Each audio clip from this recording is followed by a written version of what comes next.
පළාතේ මෙහෙන්ට වට්ටාරාමයේ ළඟයි. වට්ටාරාමයේ මලියදේව මහරහතන් වහන්සේ බොහෝ කලක් වැඩ හිටපු තැන.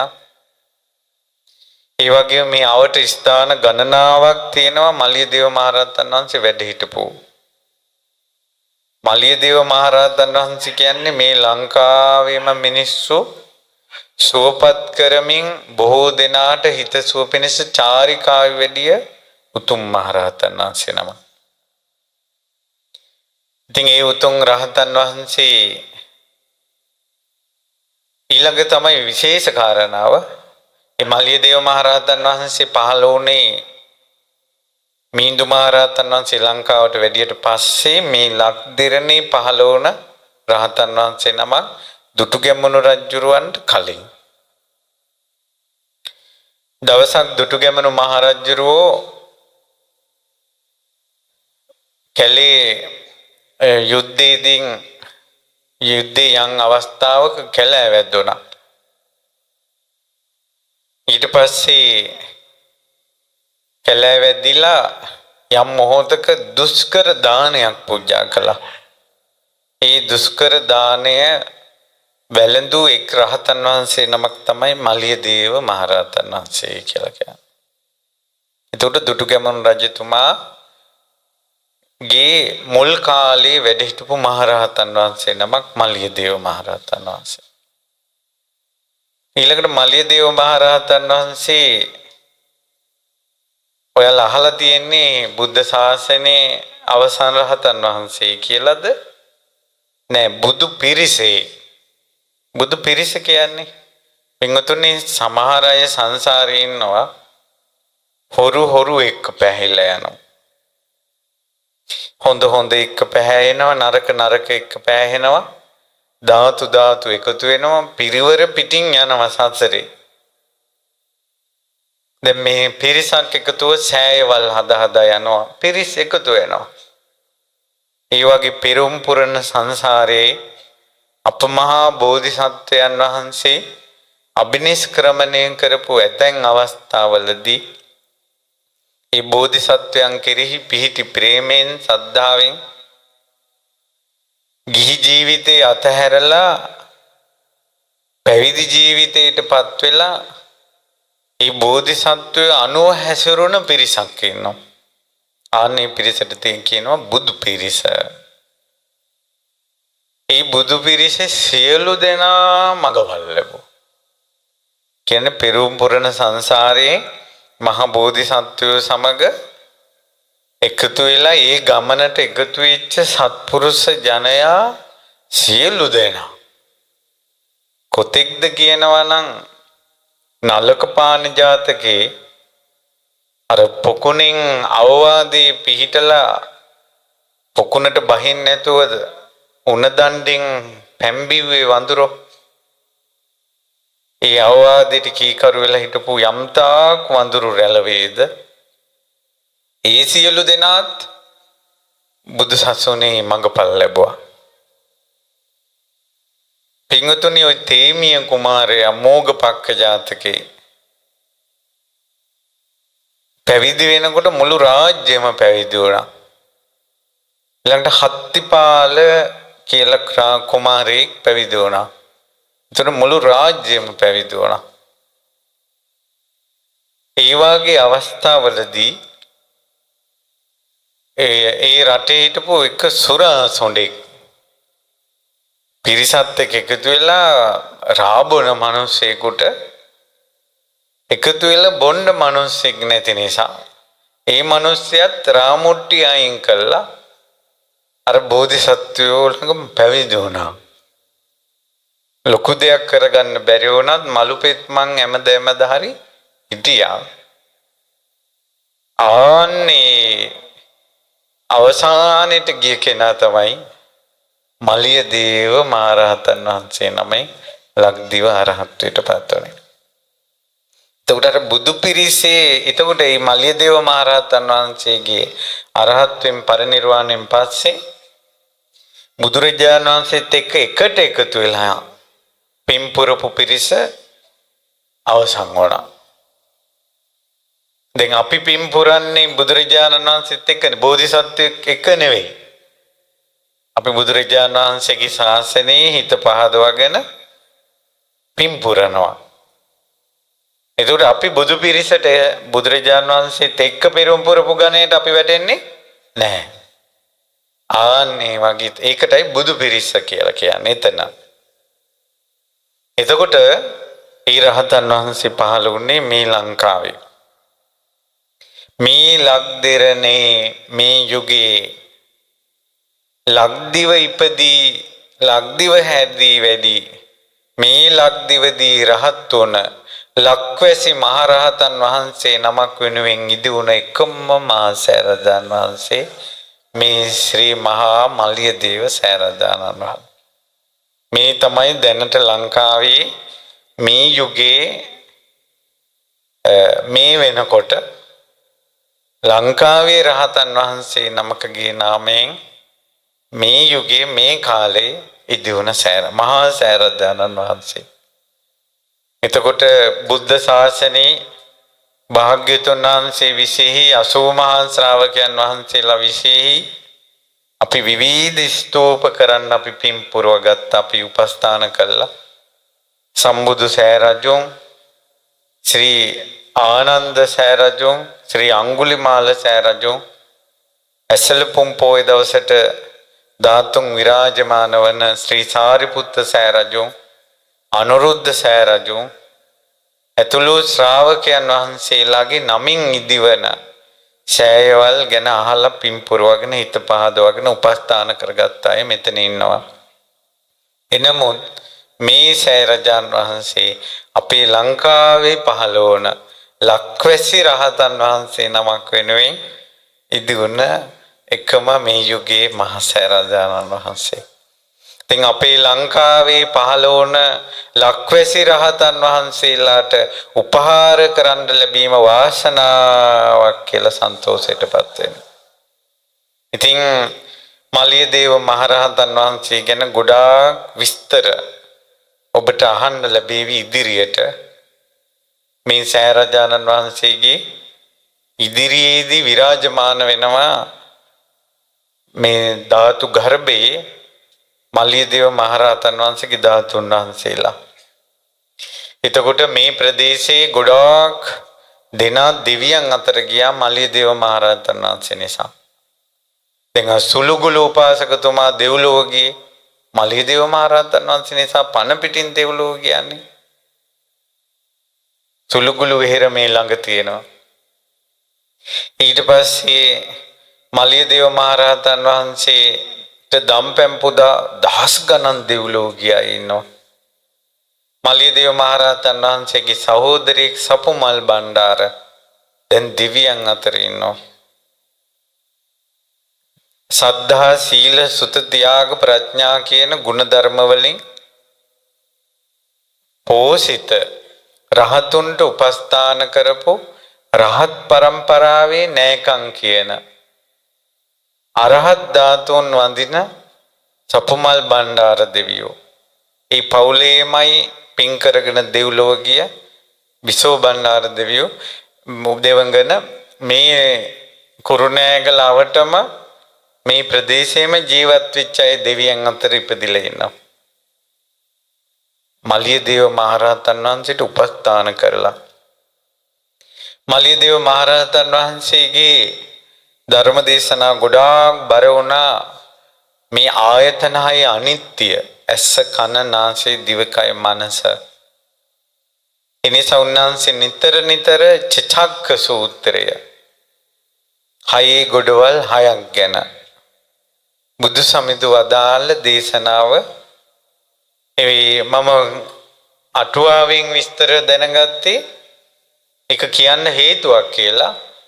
අනාගාමී වී සිටි මලියදේව තෙරුන් චචක්ක සූත්‍රයේ දේශනා කරද්දිම තමයි තමනුත් රහත් වෙලා තියෙන්නේ.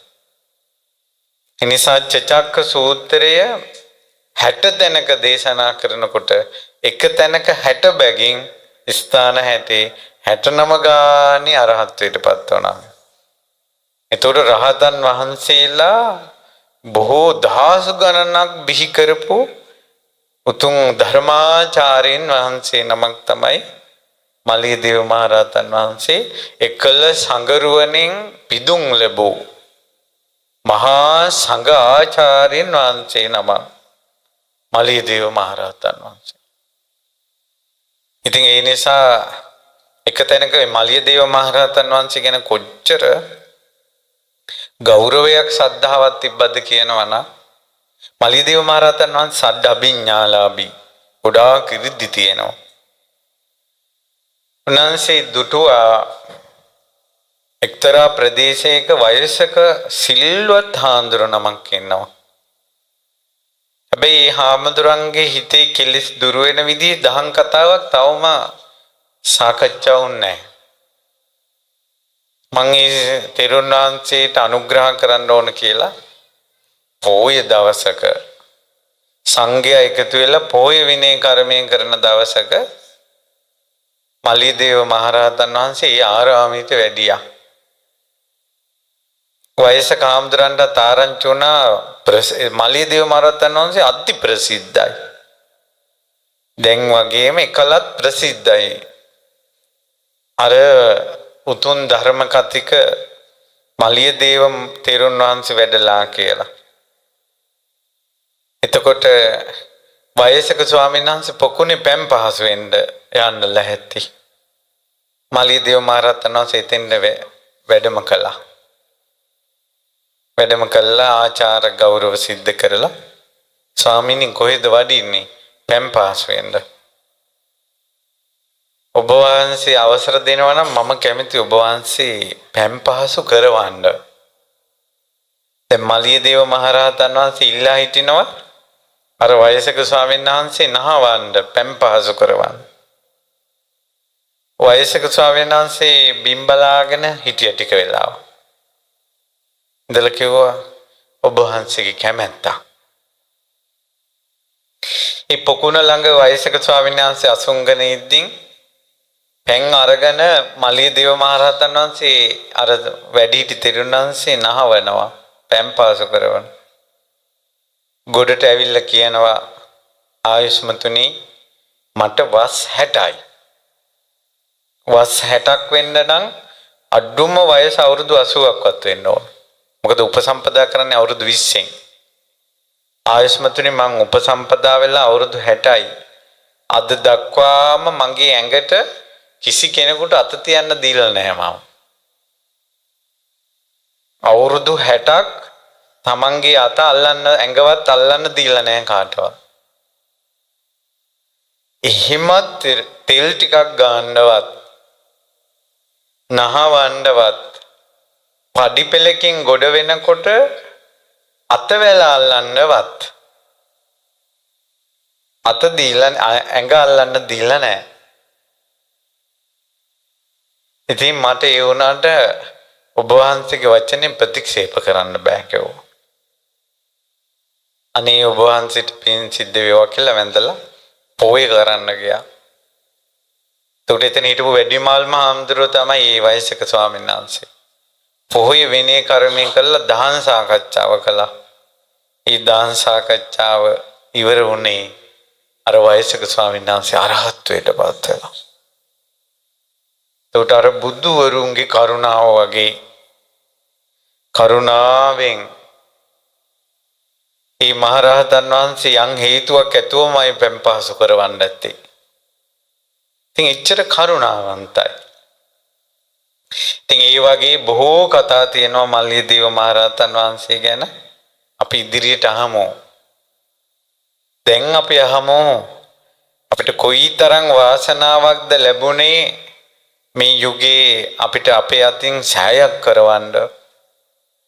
මේ උයන්දන සෑරදානන් වහන්සේට ගොඩාක් වත් පිළිවෙත් කරපු දවසක් හරි ඇවිල්ලා ගඩොලක් හරි වැලි කැටයකින් හරි සම්බන්ධ වුණ ආධාර උපකාර කරපු අය මෙතන ඉන්නවා. මේ පින්කම අනුමෝදන් වන සාදු කියපු ඔබ දැන් මෙතන ඉන්නවා. උදෑසන පින්වත් ලොකු ස්වාමීන් වහන්සේ මතක් කළා නිරී ඉන්නවා කෝටි ප්‍රකෝටි ගාණක් නිරි සත්තු. කවුරු හරි ඇහුවොත් නිරේ ඉන්න නිරිසත්තු ගාන ගණන් කරන්න පුළුවන්ද කියලා. ඒකට උත්තරේ තමයි ගණන් කරන්න බෑ. උපමාවක් කියන්න පුළුවන්ද කියලා කියන්න පුළුවන්. මේ ලෝකෙම ඉන්න කෝටි 850ක් ජනයා නියසිලට ගත්ත පස්පිඩක් වගේ. නිරිසත්තු මහ පොළොව වගේ. කෝටි 850 නියසිලට ගත්ත පස්පිඩ නම් පොළොව කියන්නේ නිරිසත්තු නම් කී ගුණයක්ද කියලා හිතන්නකො.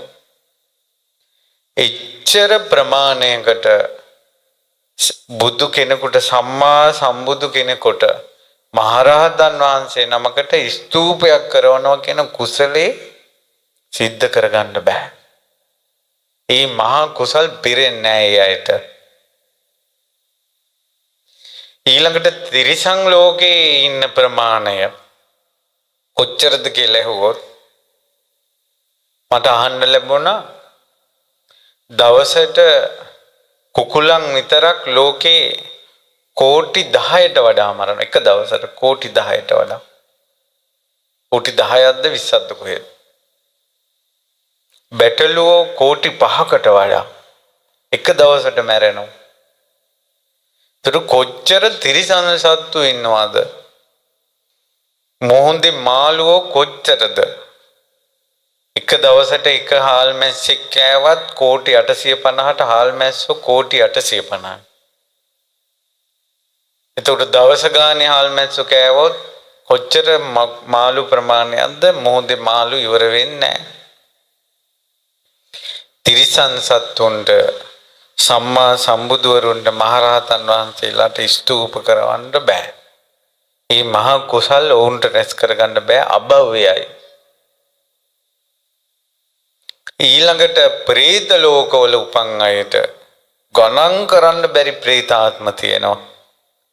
මේ പ്രേතයන්ට මේ වගේ කුසල් කරගන්න බෑ. මිනිස්සු අතරත් කෝටි 850න් මේ ස්තූප කරවනවා කියන එක ලංකාවේ කරන්නේ. ලංකාවේ නෝත් ඉන්න කෝටි 2යි සිංහල මේ ලංකාවේ මිනිස්සු. ඒකෙනොත් සිංහල මිනිස්සු තවත් අඩුයි. ඒ සිංහල අයගෙනොත් සෑයක් කරන්න සම්බන්ධ වෙන මිනිස්සු කී දෙනයිද ඉන්නේ? ඔයාලගේ ගෙදරිනොත් සමහර අයගේ ගෙවල් වලින් මේ සෑයට උනත් ගඩොලක් දෙන්න එක්කෙනයි ඇවිල්ලා තියෙන්නේ. හැමෝටම මේ අවස්ථාව ලැබෙන්නේ නැහැ. හැමෝටම අවස්ථාව ලැබෙන්නේ නැහැ. ලංකාවේ ගෙවල් කොච්චර තියෙනවද? ඒ වුණාට මේ යුගයේ හැදෙන ස්තූප කීයද? හැමෝටම මේ වගේ කුසල් කරගන්න බෑ. මේක දුර්ලභ පිනක්. ඒ අතරිනුත් සද්ධා සම්පන්න තෙරුවන් කිරී ප්‍රසන්න ස්වාමීන් වහන්සේලා මුල් වෙලා මේ වගේ බොහෝ දෙනාට පින් පිරෙන්න ස්තූප කරවනවා මිසක් මේ සද්ධාවන්ත සංගරුවනත් නැති වෙච්ච ගමන් ඕකල් නැහැ. මිනිසුන්ට හිතෙනවා ඇති ස්තූප හදන එක රැල්ලක් කියලා.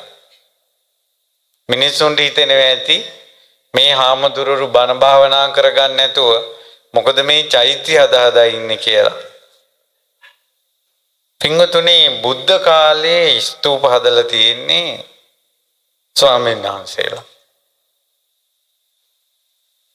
බාහ්‍ය දාරුචීරිය බුදුරජාණන් වහන්සේගෙන් ධර්මය අහලා අරහත්ත්වයටපත් වුණා. නමුත් අතරමඟදී මහපාරේ ගවයෙක් කැනලා මහපාරේ පිරිනමම් පෑවා. ඉතින් සංඝයා කියා හිටිනවා ස්වාමීනි භාග්‍යවතුන් වහන්සේ උදෑසන පාරේ ධර්මයේ අසුවර දරපතුරු ඇඳගත් කෙනා මැරිලා ඉන්නවා කියලා. බුදුරජාණන් වහන්සේ වදාළ ඒ දෙහි උසවාගෙන එන්න ආදාහනය කරන්න ඉතුරු වෙන ශරීර කොටස් අරන් ස්තූපයක් කරන්න ඒ ඔබගේ සබ්‍රහ්මචාරින් වහන්සේ නමක් වහා ධර්මය අවබෝධ කරන භික්ෂූන් අතර අග්‍රම භික්ෂුව තමයි ওই බාහ්‍ය දාරුචීරිය. ඉතින් සංඝයා තමයි දේහය ආදානය කරලා භස්මාවශේෂ අරන් ස්තූපේ හැදුවේ සංඝයා.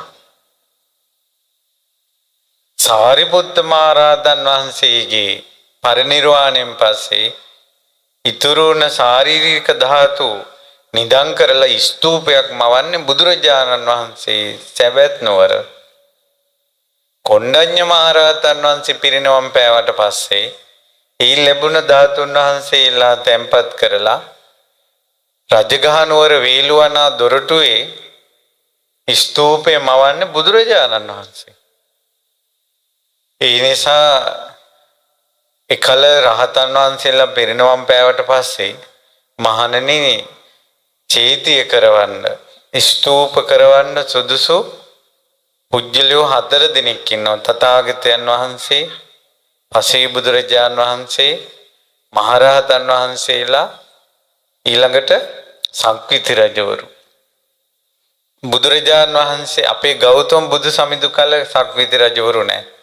පසේ බුදුවරු නැහැ. සම්මා සම්බුදුරජාන් වහන්සේටයි රහතන් වහන්සේලාටයි තමයි ස්තූප කරවන්නේ. මිහිඳු මහරහතන් වහන්සේ ලංකාවට වැඩියට පස්සේ මිහිඳු මහරහතන් වහන්සේගේ සම්පූර්ණ අධීක්ෂණයෙන් තමයි තූපාරාම සෑය කරවන්නේ. ඒතර සෑයක් කරන්නේ කොහොමද කියන එක ලංකාවේ මිනිස්සු ඉගෙන ගත්තේ මිහිඳු මහරහතන් වහන්සේගෙන්.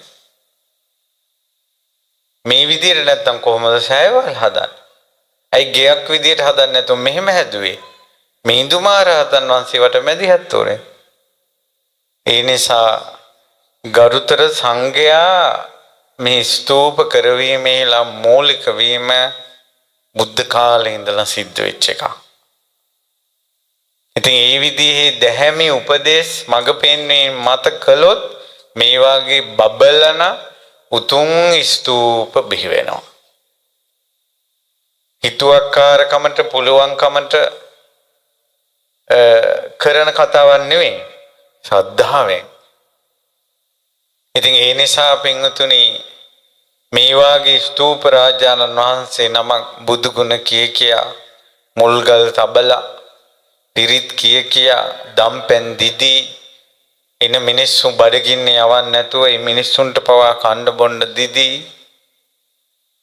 මේ සෑරජානන් වහන්සේ ගඩොලින් ගඩොල තබවා උතුම් ආකාරයෙන් ඉදිකිරි ශ්‍රද්ධාවෙන් ස්වාමීන් වහන්සේගේ කැපවීම කියන එකට වචනයක් කියන්න තේරෙන්නේ නැහැ. අපගේ ආනන්ද විජේ ස්වාමීන් වහන්සේ මේ උතුම් ඡාය කරවීම පුදුම විදිහේ කැපවීමකින් කළපු දෙයක් ශ්‍රද්ධාවකින්.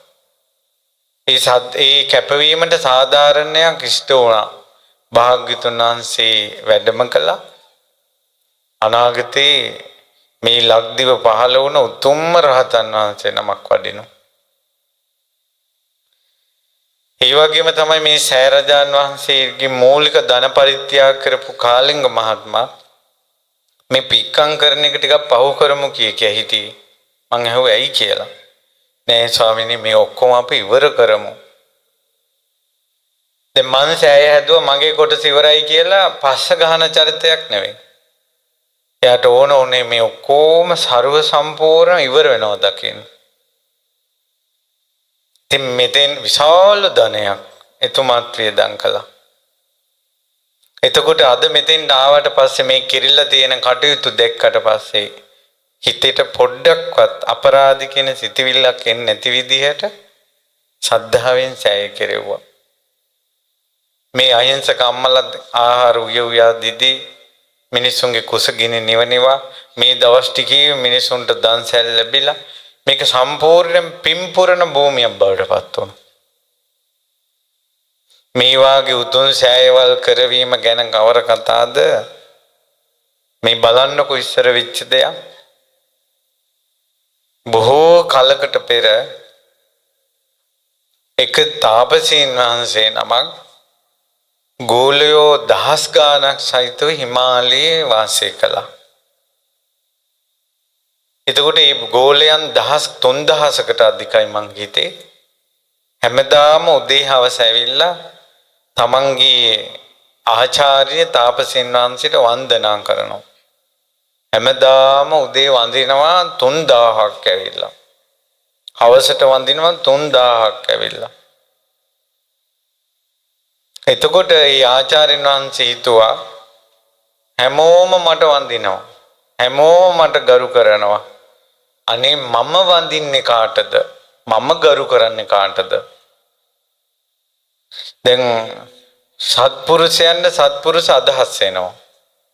දැන් ඔයාලට රස කෑමක් ලැබුණොත් ඔයාලටත් හිතෙනවා නම් මේ වගේ රස කෑමක් අනිත් අයටත් දෙන්න නැත්තම් කියලා. හිත හොඳයි. මේ වගේ රස කෑම මම්ම කන්න ඕන කියලා හිතුවොත් හිතේ කාටක්. හිතේ කාටක්. රස දේවල් කන අය රස දේවල් දන් දෙනවා නම් ඒ මිනිසුන්ගේ හිත හොඳයි. හොඳ ඇඳුම් අඳින අය හොඳ ඇඳුම් දන් දෙන්න නැත්තම් දැන් අපිට ඇඳුමක් ලැබිලා ඒක පරණ වෙලා නම් ඒක Tamanට සයිස් හරියන්නේ නැත්තම් පාට මැච් වෙන්නේ නෑ වගේ නම් ඇඳට පස්සේ ඒවට අනිත් අය ඔක හරි නෑ වගේ කියලා කිව්වනම් ඒක නවාගෙන තියාගෙන ඉඳලා මේ දන් දෙනවා. පරලෝටත් මොකක් හරි එපැයි බං කියලා දන් දෙනවා. හැබැයි කිසිම කාඩක් නැති ඒක ඇඳට පස්සේ අනිත් අයත් ලස්සනයි කියලා කියන ඒ වගේ ලස්සන ඇඳුමක් ඔයාට තව කෙනෙකුට දන් දෙන්න හිතෙනවා නම් ඔයාගේ හිත හොඳයි. දැක්කද? මට ඒ වගේ උතුම්ම කෙනෙක් මොන ගැහුනේ මගේ ගුරුවරයා. අපේ ලොකු ස්වාමීන් වහන්සේට යම් රස ආහාරයක් දනට ලැබුණොත් අනිවාර්යෙන් සංඝයාට දෙනවා. ඒක හොඳට ලොකු පිරිසකට දෙන්න පුළුවන් නම් මිනිසුන්ටත් හදලා දෙනවා. ඒ කියන්නේ රස කියන එක මිනිසුන්ට දැනෙන්න සලස්වනවා. එක කාලයක් බනට දාන උයන හැටිටන් කියලා දුන්නා. ලස්සන කියන එක සුන්දරත්වය කියන එක ලෝකෙට ගෙනල්ලා දෙනවා. ඡායක් හදන්නේ කොහොමද? ඊට පස්සේ තමයි බලාගෙන අනිත් අයත් හදන්නේ. ෆිල්ම් වන්සෙනවා පාට කරන්නේ කොහොමද? යන්නකො බණ්ඩාරවලට එහෙම. මිනිස්සු හැමදාම දකින්න රූපයෙන් රාමුවෙන් එහා මිනිස්සුගේ හිත දැක්ම පළල් කළා ලොකු ස්වාමීන් වහන්සේ. ලොකු ස්වාමීන් වහන්සේ ලෝකේ ලස්සන තැන් ගොඩාක් දැකලා තියෙනවා. අපේ ලොකු ස්වාමීන් වහන්සේ ලස්සන තැන් බලා යන කෙනෙක් නෙවෙයි. ඒ ලස්සන මෙහෙට ගේන කෙනෙක්. දැන් ලංකාවේ කොච්චර ඈතිද ලෝකේ කොච්චර ලස්සන තැන් දකින ඒවට ඒ ලස්සන මෙහෙට ගේන්නේ නැහැ. දැන් පිට රටවල් වල අපි ගියාට පස්සේ ඒ පිට රටවල් වල පාරවල් කඩ ඉදිකිරීම් තියෙන විදිහ දැක්කට පස්සේ අපිට හිතෙනවා අපේ රටේ නායකයෝ මේ රටවල් වලට යන්නේ නැද්ද? එක්ක ගියාට මොන්ට මේවා පේන්නේ නැද්ද? පේනුනට ඒක කරන්න හිතෙන්නේ නැද්ද? අපේ රටත් මේ වගේ එහි ගාඩන් එකක් හදලා තිබ්බත් ඒකේ තියෙන පිළිවෙල රටේ නායකයන්වත් හිතෙන්නේ නැති විදිහට බුදු සමිඳු ගැන බුදුරජාණන් වහන්සේ දිහා බලාගෙන බුද්ධාලම්බන ප්‍රීතිය ඇති කරවන නිර්මාණ ඊළඟට මිනිසුන්ට තේරෙන විදිහට බණපද ඔයාලා දන්නවා ඉස්සර බණ කියන ශෛලියක් තියෙනවා. දැන් ওই කවි බණ කියනකොට ශෛලියක් තියෙන්නේ. විරිදු කියනකොට ශෛලියක් තියෙන්නේ. ඔය විදිහටම මීට අවුරුදු 30කට කලින් බණ කියන ශෛලියක් තිබ්බා. අන්නේ රාමයෙන් එළියට ගිහිල්ලා මිනිසුන්ට තේරෙන විදිහට ධර්ම දේශනා කිරීම ආරම්භ කළේ ලොකු ස්වාමීන් වහන්සේ. කටින පින්කමක් බොහෝ දෙනෙකුට එකතු වෙලා හිත පිනායන ආකාරයෙන් කරන්නේ කොහොමද කියලා පුරුදු කිරීමේ ලොකු ස්වාමීන් වහන්සේ. ඒ වගේ එකින් එක ගත්තොත් මේ ශාසනයේ මිනිසුන්ට පින් බිජුවට වපුර ගන්න අනුත්තර වූ පුණ්‍ය ශේස්ත්‍රයක් අපේ ලොකු ස්වාමීන් වහන්සේ අපිට පෙන්වුවා හිත හොඳ නිසා. ඉතින් ලොකු ස්වාමීන් වහන්සේ ධර්මයේ තියෙන කෙනෙක්ගේ ඒක ලොකු ස්වාමීන් වහන්සේ කළේ ලොකු ස්වාමීන් වහන්සේට අනුන්ගෙන් සම්මාන ඕන වෙලා නෙවෙයි. ලොකු ස්වාමීන් වහන්සේට කවුරුවත් සම්මාන දීලත් නැහැ. තනතුරු තාන්න මාන්න බලාපොරොත්තු වෙන්නේ නෙවෙයි. ලොකු ස්වාමීන් වහන්සේට ඇති තනතුරු තාන්න මාන්නේකුත් නැහැ. අපි කවුරුත් කටින් කියන ලොකු ස්වාමීන් වහන්සේ කියන වචනේ හැර අපේ ලොකු ස්වාමීන් වහන්සේට වෙන තනතුරු තාන්න මාන්න නැහැ. ලොකු ස්වාමීන් වහන්සේ හැම දෙයක්ම කළේ හිත හොඳ නිසා. ඉතින් හිත හොඳ අය හිතනවා මට ලැබෙන දේවල් අනුන්ටත් දෙන්න නැත්තම්. දැන් ඔයාලා කතා කරනවා මේ දරුවෝ අපිට ගරු කරන්නේ වඳින්නේ ඉස්සර වගේ නෙවෙයි දැන් ළමයි එකට එක කියාගෙන එනවා වැඩිහිටියන්ට සලකන්නේ මෙහෙමද කියලා අහනවා. ඉතින් ඔයා ඒවා බලාපොරොත්තු වෙනවා නම් ඔයත් අනිත් අයට වඳිනවද කියලා බලන්න. ඔයත් වැඩිහිටියන්ට ගරු කරනවද? ඔයත් අම්මට තාත්තට වඳිනවද? ඔයත් අම්මට තාත්තට කට ගහගෙන යනවද කියලා බලන්න. ඔයා බලාපොරොත්තු වෙන දේ ඔයා ලෝකෙට දෙනවා නම් ඔයාගේ හිත හොඳයි. එහෙම නැතුව මටම ගරු කරපම් මටම වැඳපම් ඊළඟට මාත් එක්ක කට ගහගෙන ඉන්න එපා කියලා. Taman ඒව බලාපොරොත්තු වෙලා අපි වැඩිහිටියන්ට සලකන්නේ, වඳින්නේ, ගරු කරන්නේ. එතකොට එයා සත්කාර බලාපොරොත්තු වෙන ලාභ සත්කාර වලින් යට වුණ හිතක් තියෙන කෙනෙක් මිසක් හොඳ හිතක් තියෙන කෙනෙක් නෙවෙයි. මේ තාපසින් වහන්සේ හොඳ හිතක් තියෙනවා. ඒ තාපසින් වහන්සේ කල්පනා කරනවා මම වැඳුම් ලැබුවාට මම කාටවත් වඳින්නේ නෑනි කියලා. මේ තාපසින් වහන්සේ සමාධියෙන් බලනවා මේ ලෝකේ මම කාටද වඳින්න ඕන. දෙවිවරුත් එක්ක සාකච්ඡා කරනවා මම කාටද වඳින්න ඕන. එතකොට සමාධියෙන් දෙවිවරුන්ගේ දිව්‍ය සාකච්ඡාවෙන් තාපසින් වහන්සේට කියනවා මේ ලෝකේ දේවාති දේව දෙවියොත් වඳින බ්‍රහ්මාති බ්‍රහ්ම බ්‍රහ්මයොත් වඳින දේව නමස්සිත පාද ඇති දෙවියොත් මිනිස්සුත් වඳින සිරිපා තිබෙන දෙතිස් මහා පුරුෂ ලක්ෂණයෙන් शोभමාන කලාතුරකින් ලෝ පහළ වෙන සම්මා සම්බුදුවරු පහළ වෙනවා. මේ සම්මා සම්බුදුවරු ලෝකයට අවබෝධ කරගන්න ඉතාම දුෂ්කර ධමයක් අවබෝධ කරලා ඒ සත්වයන්ගේ කෙලෙස් නිවනවා. ඉතින් මෙතුමාට හිතුණා අනේ මමත් ඒ ශාස්ත්‍රෝන් වහන්සේට වඳින්න ඕන කියලා. ඒ අසපුව ළඟින් ගලාගෙන යන ගංගාව ඉවුරට ගියා. ඉවුරේ සුදු වැලි දෝත එකතු කරලා සුදු වැලි කන්දක් ඇදුවා. වැලි සෑයක්. ඒ වැලි සෑය හදලා ඉරිදිහෙන් රත්තරන් මල් 3000ක් මැව්වා. මවල සෑය වටේට පේසාවල්ල වගේ රත්තරන් මල් අඩුක් කළා. අඩුක් කරලා තමන්ගේ ගෝලයෝ තමන්ට යටහත් පහත් විදියකට යන්සේ වඳිනවද ඊටත් වඩා ගෞරවයෙන් සම්මා සම්බුදුවරුන්ට নমස්කාර වේවා කියලා වැලි සෑයට වැඳා. දැන් උදේ හවස වැලි සෑයට වඳිනවා. අනිත් තමන්ගේ ගෝල පිරිස තමන්ට වඳින්න එන්න කලින් තමන් ගිහිල්ලා වැලි සෑය වඳිනවා. ඊට පස්සේ ගෝලියෝ අහනවා අපි ඔක්කොම ඔබට වඳිනවා. ඔබ ඇයි අර මේ වැලි ගොඩකට? වැලි ගොඩක් නෙවෙයි ඒ ශාස්ත්‍රෝන් වහන්සේ. එතකොට බලන්න මේ සෑය මේ වගේ පේසාවල් 3 වෙන් කරලා හතරස් කොටුව දේවතා කොටුව එහෙමත් නෙවෙයි. බදාම හදලා කපරාරු කරලා මෝල්ඩින් ගහලත් නෙවෙයි. හුණු පිරියම් කරලත් නෙවෙයි. නිකන් වැලි සෑය. ඉතින් ඒ සෑයට වැඳ බුදුරජාණන් වහන්සේ අරමුණු කරගෙන ඇතුලේ ධාතුන් වහන්සේලාත් නැහැ. දැන් මේ සෑය රජාණන් වහන්සේගේ සතරස් කොටුවේ ශ්‍රී සුගත තථාගත නිර්මල ධාතුන් වහන්සේලා නවනවක් විරාජමානව වැඩ සිටිනවා. දැන් වැලි සෑය මොකොත් නැහැ.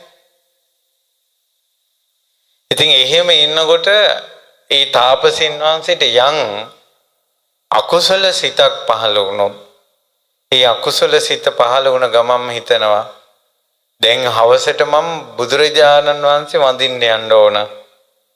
ඒ නිසා මම රාගයේ හිත හිතා, ද්වේෂයේ හිත හිතා, අකුසල සිතුවිලි හිත හිතා මං කොහොමද හවසට බුදුරජාණන් වහන්සේට වඳින්න යන්නේ කියලා වැලිසෑය සිහි කරනකොට රාගසිත නැති වෙනවා. ප්‍රෑට ඇති වුණොත් රාගසිතක්, තරහසිතක්, අකුසල සිතක්. අනේ මම මේවා හිත හිතා ඉඳලා උදේට කොහොමද බුදුරජාණන් වහන්සේ වන්දනා කරන්න යන්නේ කියලා හිතනකොට වැලිසෑය සිහි කරපු ගමන් රාගසිත නැති වෙනවා. ඔය විදිහට අවුරුදු 30000ක් වැලිසෑය සිහි කර කර කෙලෙස් දුරු කළා කියනවා. වැලිසෑයට වැන්ද කියනවා. එයින් චුත වුණ ඔහු බ්‍රහ්ම ලෝකේ උපන්නා. වඩපු ධ්‍යාන වලින්, ඒ පින් බලෙන්, ඒ කුසල් බලෙන් බඹලෝ යම්තාක් වාසය කළ මනුස්ස ලෝකෙට දෙවියන් අතර උපදිනවා. දෙවියන් අතර ආනුභාවයේ බලය වැඩි වැලිසෑයකට වන්දනා කරපු නිසා. යම් කාලයක මනුස්ස ලෝකෙ ඉපදෙනවද? මනුස්ස ලෝකෙ ඉපදිච්ච ගමන් අම්මගෙන් කිරි වැක්කිරෙනවා, කිරි මව්වරුන්ගෙන් කිරි වැක්කිරෙනවා. ඒ විස්තරේ තියෙනවා කිරි උරුවේ ඉච්චර රම්මල් පූජා කරපු නිසා කියලා. රම්මල් පූජා කරපු නිසා මවුට කිරි එරුණා කියනවා. කිරි මව්වරුන් කවදාවත් කිරි අහේනියක් වෙලා නැහැ කියනවා. මනුස්ස ලෝකෙ ඉපදිච්ච ආත්ම භාවවල වැලිසෑයකට රම්මල් පුදලා. මම දැක්ක මෙහෙත් රම්මල් පුදනවා, මැණික් පුදනවා දැක්ක.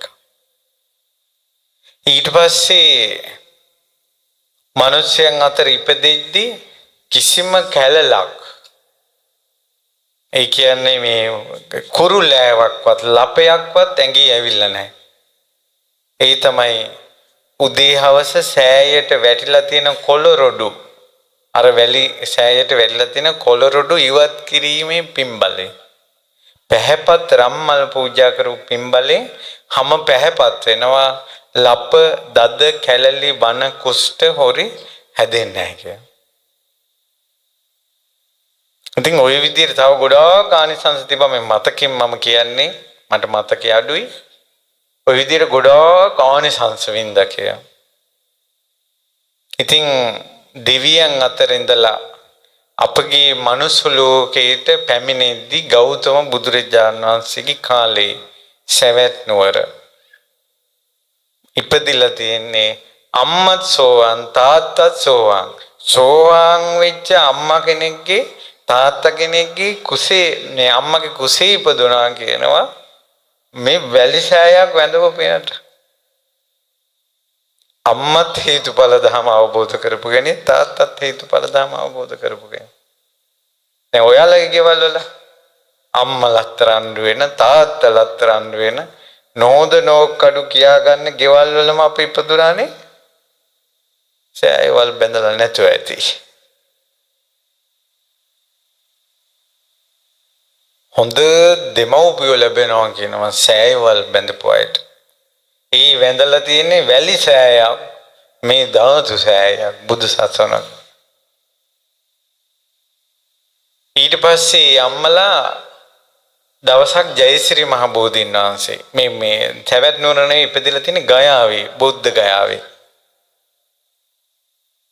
එතකොට බුදුරජාන් වහන්සේ පහළ වෙච්ච මුල් කාලෙමයි ඒ අය සෝවන් වෙලා තියෙන්නේ. බුදුරජාන් වහන්සේ නිතර ගයාවට වඩින්නේ නැහැ. එතකොට මෙයාලට නිතර බුදුරජාන් වහන්සේ දකින්න බෝධීන් වහන්සේ ළඟට තමයි යන්නේ. එතකොට බෝධීන් වහන්සේ වන්දනා කර කර ඉන්නකොට මෙයාලගේ පත්කඩේට නැත්නම් මෙයාලා වන්දනා කර කර හිටපු තැනට බෝධීන් වහන්සේගේ පොත්තක් වැටුණා. ඒකට පාලියෙන් කියනවා පප්පටිකා. ඊට පස්සේ මෙයාලා දැන් ළඟට වැටුණ දෙන්නේ අස් කරන්නේ නැතුව ඒක අරගෙන එයාලගේ නිවසේ සුද්ධ ස්ථානයක් තියෙනවා. සාමාන්‍යයෙන් වඳින පුදන ස්ථානයේ පින්වතුනි ගෙට අල්ලලා බුදුමැදුරු හදන්නේ.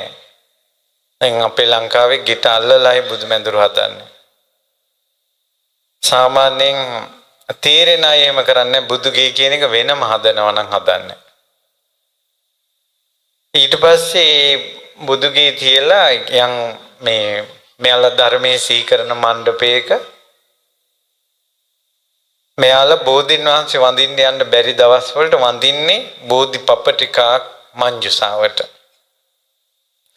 අහසේ සඳ පිරෙන දවසට පොම් පොයේ දවසට අර මංජුසාවෙන් බෝධින් වහන්සේගේ පප්පටිකාව එළියට ගන්නවා.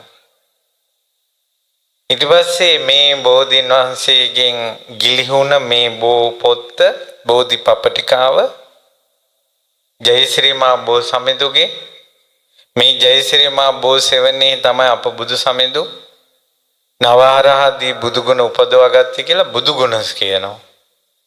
පටිච්ච සමුප්පාදේ අවබෝධ කරගත්තේ බෝ සෙවණේ කියලා පටිච්ච සමුප්පාදේ කියනවා. මේ විදිහට බුදුගුණ ධම්ගුණ සංඝගුණ කියා වඳිනවා රෑ එළි වෙනකල්. එහෙම අම්මා කෙනෙක්ගේ තාත්තා කෙනෙක්ගේ බඩේ තමයි අර දරුවා ඉපදුනේ. ඡායක් හදපු පිනට. ඉතින් අම්මලා තාත්තලා පොයට මේවා කරනවා දරුවන්ගෙන් ඇඟිලි ඇදගෙන ඇවිල්ලා ළඟ වාඩි කරගන්නලි ඒව නැහැ දරුවෝ පාඩුවේ ඉන්නවා. අම්මයි තාත්තයි වඳිනවා. ඊ අම්මයි තාත්තයි බෝධිපප්පටිකාවට වඳිද්දී මේ දරුවට අවුරුදු 7 වෙනකල් දරුවා සෙල්ලම් කර කර ඉන්නවා. මේ සෝතාපන්න වෙච්ච අම්මයි තාත්තට අසනීප නෑ මේ කණෙන් ඇදලා ළමයි ඉඳවන්න. ළමයින්ගේ වයසේ ළමයි දඟලනවා. දුවනවා පයින්නවා කෑ ගහනවා ඇටියේ. ඊට පස්සේ වින්තුනි ඔන්න ළමයා අවුරුදු 6-7 වෙනකොට දැනුන් තේරුම් තියෙන වයස වෙනකොට ළමයාත් ඉඳගත්තා අර පිරිත් කියන තැන. ඊට පස්සේ බෝධින් වහන්සේ ඒගේ පපටිකාව ආරම් බුදුගුණ ධම්ගුණ සංගුණ කියනකොට ළමයා වැඳගෙන බලාගෙන ඉන්නකොට ජාති ස්මරණ ඥානය පහළ වුණා. පොඩි ළමයිගේ හිත පිරිසුදුයි. ඉක්මනින් හිත එකඟ වෙනවා. තමනුත් වැලිසෑයකට වැන්දා කියලා මතක් වුණා. මතක් වෙලා මොකද කළේ? ඒ මතක් වීමත් එක්ක හිත සමාධිමත් වුණා. ඒ හිත සමාධිමත් වීගෙන යනකොටම අම්මලා ඒ වෙනකොට තමයි පටිච්චසමුප්පාදේ සජ්ජායනා කරන්නේ. හිත එකඟ වෙනකොට ශ්‍රවණයෙන් යම් ධර්මයක් ඇහෙනවද? ඒ ධර්මයේම අවබෝධ වුණා. ඒ ළමයා ඉඳගෙන හිටපු ආසනයේම අරහත්ත්වයට වත්වනවා. වහා ධර්මයේ අවබෝධ කරන කුසලයක් ඉපැද්දුවා කියන වැලිසෑයකට වැඳලා. පීටි සද්ධාවෙන් පීටි ප්‍රේමයෙන්. ඒ කියන්නේ සෑයක් සිහි කරලා රාග හිතක්වත් උපදින්නේ නැහැ. මට දැන් සෑය වඳින්න යන්න තියෙනවා කියලා. අපේ මිනිසුන්ට සෑයක් වඳින්න එනකොට ෆෝන් එකවත් ඕෆ් කරගන්න බෑ. හැම වෙලාවෙම ෆෝන් එක. ළඟදිමුත් මම බනකට ගිහිල්ලා වයසක තාත්තා කෙනෙක් තුන් පාරක් ෆෝන් එක රීන් වුණා ඒත් ඒක ඕෆ් කරලා ඒත් අල්ලගෙන ඉන්නවා. පළවෙනි වතාවෙත් නිහඬව හිටියා. දෙවෙනි වතාවෙත් නිහඬව හිටියා. තුන්වෙනි වතාවෙත් නිහඬව හිටියා. ඊට පස්සේ ඒත් වීඩියෝ එක කළා. වීඩියෝ එක දැම්මේ අර ෆෑසර් එක ලයිට් එකක් දාගෙන වීඩියෝ කළේ. දැන් කෙලින්ම මට ඉස්සරහින් ලයිට් එක එනවා. මං කෝ අප්පච්චි උඹලට මොකද මේ වයසට ගිහිල්ලත් මේ ෆෝන් ඉසිලා එක්ක පළවෙනි පාර රීන් යනකොට ඔක ඕෆ් කරගෙන දාගන්නයි කොහේ හරි කොහෙට හරි ඒත් නෑ මොකද්ද අසනීපයක්. ඒ නිසා ඒ සෑමලුවක ගෞරවයෙන් ඉන්නේ කියන්නේ පිහිටි ප්‍රේමේ නෑ. පිහිටි ඒ කියන්නේ අහන්නම් වාලේ බණ අහනවා. වඳින්නම් වාලේ වඳිනවා. මිසක් මේ වගේ මෙච්චර හොඳ අම්මා තාත්තා ලැබිලා ඉක්මනට ධර්මය අවබෝධ කරන ඒ වගේ පුණ්‍ය සංස්කාර සකස් වෙන්නේ පිහිටි ශ්‍රද්ධාවෙන්. දැන් අපිට වෙනදා වගේ සෑ මළුවේ විහිළු තාලු කරන්න බෑ. භාග්‍යවතුන් වහන්සේ විරාජමානයි. හේතුවක් නැතුව දැන් අපිට සෑ මළුවේ බාට දාන්න බෑ. භාග්‍යවතුන් වහන්සේ විරාජමානයි. දැන් අපි සෑයේ පේසාවලට මල් පුදන්න ඕන. ගිලම්පස පුදන්න ඕන. මේ සෑයේ පුදුම ආලෝකයක් තියෙනවා පින්වතුනි. මේ ශ්‍රී මලියදේව මහා සෑ රජුන් මේ එක දවසයි ධාතුන් වහන්සේලා විරාජමාන පුදුම ආලෝකයක් මිනිසුන්ට පුදුම ශාන්තියක් විහිදෙන සෑයක්. එතකොට අපි මුලින්ම හිතන්න ඕන රහතන් වහන්සේ. අපි මල්ලියදේව මහ රහතන් වහන්සේ වැඩ ඉන්න විහාරයට යන්නේ දැන්. අන්න ඒ විදියට ඇවිල්ලා එක මලක් පූජා කළත් අන්න පීටි ශ්‍රද්ධාව. මේ උපස්ථානේ ඔබ වෙතර කරවනවා. ඒකයි මතකද ලොකු ස්වාමීන් වහන්සේ මතක් කළා. ඉන්දියාවේ සමහර කෝවිල් වලට යද්දී වීටි අඳින්න ඕන පිරිමි අය. උඩ ෂර්ට් එක ගලවන්න ඕන. ෆෝන් පාවිච්චි තහනම් ෆෝන් එක ලොකර් එකට හරි එක කබඩ් එකකට දාන්න ඕන. මේ මිනිස්සු කොයි රටෙන් ගියත් මොන සුද්දා ගියත් කවුරු ගියත් ඒ විදිහටම යන්න ඕන. මේ මිනිස්සු ඒව කරනවා කවුරුවත් ප්‍රශ්න කරන්නේ නැහැ. දැන් අපි සෑමලෝක ගැහුවොත් ෆොටෝ ගහන්න එපා වීඩියෝ කරන්න එපා කියලා ප්‍රශ්න කරනවා. ඇයි එහෙම කරන්නේ? ඔය විතරයි වෙන චෛත්‍යවල එහෙම කරන්නේ. රුවන්වැලි සෑයෙත් ෆොටෝ ගහනවා. දැන් ඇයි ඔයාලගේ චෛත්‍ය විශේෂයිද? ප්‍රශ්න කරනවා. පැහැදිලිනේ? හරි වෙනස්. ඒ නිසා මේ මනුස්ස ලෝකේ ලොකුම සම්පත බවට ෆෝන් එක පත් කරන්න එපා. දැන් අපිට කලින් මල් අහසින් මල් වැටෙනකොට පුදුම සතුටන්නේ මල් වර්ෂාවක් කියලා. ඕක අපි මේ ඩ්‍රෝන එන්න කලින් අපි කලින් දැකලා නැහනේ ඕවා. අහසින් මල් වැටෙනවා දැකලා නැහනේ. ඒ නිසා අපි ඕවා දකිනකොට අහසින් භාග්‍යතුන් වහන්සේට දිවිවරුත් මෙහෙම මල් පුදනවා ඇති කියලා අපි ශ්‍රද්ධාවෙන් වන්දිනවා. මේ අත් දෙකයි එකතු කරන්න ඕන අංජලි කරණීය. කෙලින්ම ෆෝන් එක නෙන්නේ. ඉතින් කරා මම එපා කියන්නේ නැහැ. එපා කියන්නේ නමුත් අවුලක් තියෙනවා. දැන් මේ අපි කතා කරන තාපසීන් වහන්සේ ගෞතම බුද්ධ ශාසනයේ මේ විදියට ඉපදිලා පළවෙනි ධර්ම ශ්‍රවණයෙන්ම අනිත් එක බණ ඇවි අම්මයි තාත්තගෙන්. මේ ලෝකේ අම්මා තාත්තා නිසාම දරුවන් නොමග යන යුගයක අම්මා තාත්තා නිසාම දරුවෝ මිනිමරුවෝ වෙන හොරු වෙන සල්ලාල වෙන බේබද්දු වෙන යුගයක තමන්ගේ අම්මයි තාත්තයි නිසාම තමන් රහත් වුණා කියන්නේ කොච්චර වාසනාවක්ද කියලා බලන්නකෝ. ඒ වාසනාව ඉපැද්දි සෑයට වැන්දේ ගෞරවයෙන් වැලි සෑයකට ගෞරවයෙන් වැන්දා. වැලි සෑයකට ගෞරවයෙන් පිදුවා. ඊට පස්සේ බලන්නකො ඊළඟ වාසනාව කියන්නේ ඒ පුතා අහන අම්මගෙන් මෑණියනේ ඔබ සජ්ජායනා කළ ධර්මය පරිපූර්ණ වශයෙන් යම් කෙනෙක් අවබෝධ කළොත් ඒ කෙනා ගිහි ජීවිතේ ඉන්න සුදුසුද කියලා. ඊට පස්සේ කියන පුත්‍රය මේ දේශනා කරපු පටිච්ච සමුප්පාදේ පරිපූර්ණයෙන් අවබෝධ කළා කියන්නේ රහතන් වහන්සේට. රහතන් වහන්සේලා නිවසක ඉන්න සුදුසු නැහැ කිව්වා. ඊට පස්සේ ඔබගේ පුතා නිවසක ඉන්න සුදුසු නැහැ කිව්වා. වෙල්වට අරන්නේ අම්මයි තාත්තට තේරුණා. සාදුකාර දුන්නා. ඔබ කසාවත දරා ගනිත්වා කියලා කිව්වා. වැලිසෑයක් කරවපු පින්බලයට මහානකමට කවුරුත් බාධා කරන්නේ. අනේ උඹ ගියොත් අපිට එකම පුතයි වචනයක්වත් අම්මගේ කටින් පිට වුන්නේ නැහැ. සෑයවල් කරපු පින්බලයට තමන් විමුක්තිය කරා යද්දී බාධා එන්නේ. වැලිසෑයක් කරවපු පිනට මේ කෙරෙව්වේ මහා සෑයක්. ශාස්ත්‍රුන් වහන්සේ විරාජමාන.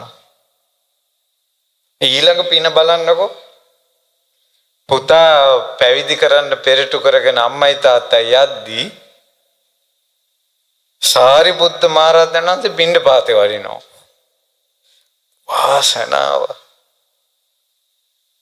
වාසනාව බලන්නකෝ. සාරිපුත්ත මහරහතන් වහන්සේ පිණ්ඩපාතේ වඩිනවා. සාරිපුත්ත මහරහතන් වහන්සේ ළඟ පැවිදි වුණා. එතකොට තමන් විමුක්තිය කරා යද්දී තමන්ට හරිම කල්යාණ මිත්‍රයා මුණ ගැහෙනවා. පිහිටි ප්‍රේමයෙන්, පිහිටි සද්ධාවෙන්, ඒකාන්තගත අභිප්‍රසන්න භවෙන් ස්තූප පිදීම කරවීම. හරිම කෙනා මුණ ගැසවනවා. දැන් ওই සට් ශාස්ත්‍රවරු රජගහනුවර හිටපු අජිත කීස කම්බල, මක්කලි ගෝසාල, සංජය බෙල්ලට්ටි පුත්ත, නිගණ්ණාත පුත්ත ඔය වගේ අය ළඟ ශ්‍රාවකයෝ ආවේ විමුක්තියක් හොයාගෙන. නමුත් බලන්නකෝ ඊතර වීමක් හොයාගෙන එනකොට මිත්‍යා දෘෂ්ටික ගුරුවරයෙක් මුණ ගැහෙනවා. දැන් සාරිපුත්ත මොග්ගල්ලාන දෙදෙනා ගෙදරින් විමුක්තියක් හොයාගෙනයි යනකොට සංජය මුණ ගැහුනේ. ඒ වෙනකොට බුදුරජාණන් වහන්සේ ලෝකේ පහළ වෙලා නැහැ. හැබැයි බුදුරජාණන් වහන්සේ ලෝකේ පහළ වෙච්ච ගමන්ම ගුරුවරයා මුණ ගැහුණා. අස්සජී මහරහතන් වහන්සේ. එතකොට පූරිත පින් තියන අයට තමයි හරිම ගුරුවරයා මුණ ගැහෙන්නේ. අද වුණත් මහාන වෙන්න යද්දී ඕනතරම් මහාන වෙන්න තැනොත් තියෙනවා.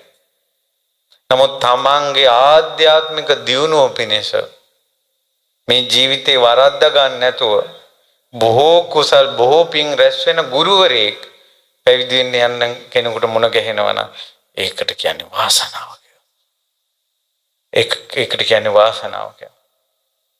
හරි බණක් අහනවා නම් දැන් ඔය එක එක හාමුදුරුවෝන්ගේ එක එක බණ මිනිස්සු අහන්නේ පව් කරගන්න අදහසෙන් නෙවෙයිනේ.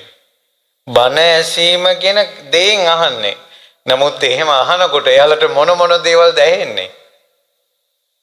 හරිම බණ අහන්න කැමති කෙනාට හරිම බණ ටික අහන්න ලැබෙනවා කියනවා මේ උතුම් ස්තූප පූජාවෙන්. පිහිටි ශ්‍රද්ධාවෙන්, පිහිටි ප්‍රේමයෙන්. ඒ නිසා මේවා බොහෝ ගෞරවයෙන් කරන්න ඕන දේවල්. තමන්ගේ විමුක්තිය කරාම හේතු වෙන කුසල් මේවා. සුළුපටු නෑ. ඉතින් අපිත් ආසයි මේ වගේ සෑයකට ඇවිල්ලා පහනක් පුදන්න. දැන් ඔය බණ දාන්න මම බොරුවට නෙවෙයිනේ බණ කියන්නේ. මම ලොක්ෙක් වෙලා නෙවෙයිනේ බණ කියන්නේ. මමත් ශ්‍රාවකයෙක්නේ. මටත් ඊතර වෙන්න ඕනේ. මමත් ආසයි පහනක් පුදන්න. මමත් ආසයි මල් අහසින් දානකොට සාදු කියන්න. බෑ ඒක කරන්න. මෙහින් ඇවිල්ලා කකුල් අල්ලනවා, මෙරිකනවා. මේ වයස කොන්දලා. මලුවකට ඇවිල්ලා පහනක්වත් පුදන්න දෙන්නේ. හරි ආසයි මේ වගේ පින්කමකදී වටේ පැදුකුණුම් කළා අනුමෝදන් වෙන්න. බෑවිල්ලා සෑය අරහිතියෙන් සෑයට පිටුපාල වඳිනවා. සෑයක් ළඟ වැඳ ඉන්න කෙනෙක් එතෙන්ට ආපු හාමුදුරන්ට වැඳේ නැහැ කියලා හාමුදුරුව අමනාප වෙනවා නම් ඒ හාමුදුරුව අසත්පුරුසයි. අපි අසත්පුරුෂ නැහැ. ඒ නිසා අපිට වැඳේ නැහැ මේ මිනිසුන්ට ශ්‍රද්ධාවක් නැහැ කියලා හිතන්න අසනීපයක් නැහැ. අපිට වඳින්න නැතුව පාඩුවේ සෑය වඳිනවා නම් පුදුම සතුටක්. අර මිනිස්සු පාඩුවේ වඳිනවා මටත් වඳින්න දෙනවා.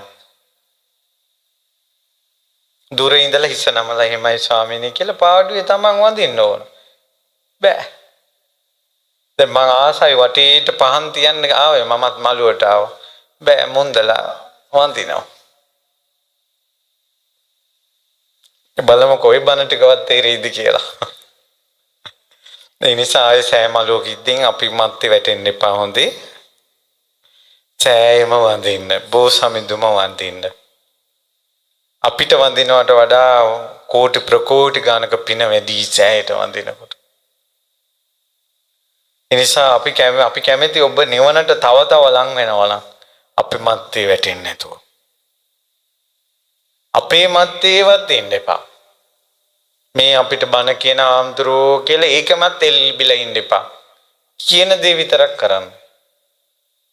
සුලසා කියලා ගණිකාවක් ගණිකා මණ්ඩපෙන් එළියට ඇවිල්ලා ජනෙල්ලෙන් බලනකොට හොරෙක් ගෙනියනවා කස ගගහම බෙල්ල කපන්න මරන්න. සුලසාට මතක් වුණාදී මේ අහවල් සිටු පුත්‍රයා. ওই සිටු පුත්‍රයාට ධනෙ තියෙන කාලේ මන් ළඟටත් ඇවිල්ලා තියෙනවා. මොකක් හරි හොරකමකටවත් ඕක අහුවෙලා ඔන්න මරන්න ගෙනියනවා. මාත් ওই මිනිහා නිසා ඉතින් ජීවත් වෙලා තියෙනවානේ කියලා අග්ගල ටිකක් අරන් මිනිස්සෙක් අතේ යවුවා. ඔන්න ඔය මැරෙන්න කලින් අග්ගල ටිකක්වත් කන්න කියලා. එතකොට අර කසක ගහ ගෙනියන අයට පොඩ්ඩක් නවත්තලා මේ මිනිහයාට මැරෙන්න කලින් කන්න දෙන්න කියලා සුලසා නගර සෝබනිය මේක දුන්නා කියලා හොරාට දුන්නා. හොරා මේක අතට ගත්තා. අතට ගන්නකොට මහා මොග්ගල්ලාන මහරහතන් වහන්සේ ඉදිරියෙන් වඩිනවා.